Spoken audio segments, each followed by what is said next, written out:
ಜೀವನದಿ ಕಾವೇರಿ ತೀರ್ಥೋದ್ಭವಕ್ಕೆ ಕ್ಷಣ ಗಣನೆ ಪ್ರಾರಂಭವಾಗಿದೆ. ತಲಕಾವೇರಿಯಲ್ಲಿ ತುಲಾ ಸಂಕ್ರಮಣ ಪವಿತ್ರ ತೀರ್ಥೋದ್ಭವ ಇವತ್ತು ಮಧ್ಯಾಹ್ನ 1:44ಕ್ಕೆ ಕಾವೇರಿ ತೀರ್ಥೋದ್ಭವ. ಶುಭ ಮಕರ ಲಗ್ನದಲ್ಲಿ ತೀರ್ಥರೂಪಿಣಿಯಾಗಿ ಕಾವೇರಿಯ ದರ್ಶನ. ಕಾವೇರಿ ತೀರ್ಥೋದ್ಭವಕ್ಕೆ ತಲಕಾವೇರಿಯಲ್ಲಿ ಸಕಲ ರೀತಿಯಾದಂಥ ಸಿದ್ಧತೆಯನ್ನ ಮಾಡಿಕೊಳ್ಳಲಾಗಿದೆ. ಶ್ರೀ ಭಗಂಡೇಶ್ವರ ದೇವಾಲಯದಲ್ಲಿ ವಿಶೇಷ ಪೂಜೆ ಪುರಸ್ಕಾರಗಳು ನಡೆಯುತ್ತೆ.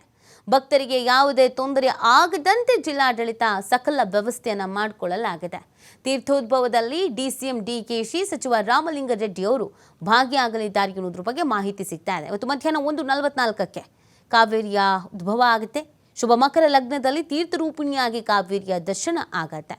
ಸೊ ಇದೊಂದು ಹಬ್ಬದ ವಾತಾವರಣ, ವೈಶಿಷ್ಟ, ಸಂಪ್ರದಾಯ, ಈ ಆಚರಣೆ ತಲತಲಾಂತರದಿಂದ ನಡ್ಕೊಂಡು ಬಂದಿದೆ. ಸೊ ಇದೊಂದು ಸಂಭ್ರಮದ ಕ್ಷಣ ಕೂಡ ಹೌದು. ಇದನ್ನು ಕಣ್ತುಂಬಿಕೊಳ್ಳೋದಕ್ಕೆ ಅಂತ ಕಾತರರಾಗಿರ್ತಾರೆ.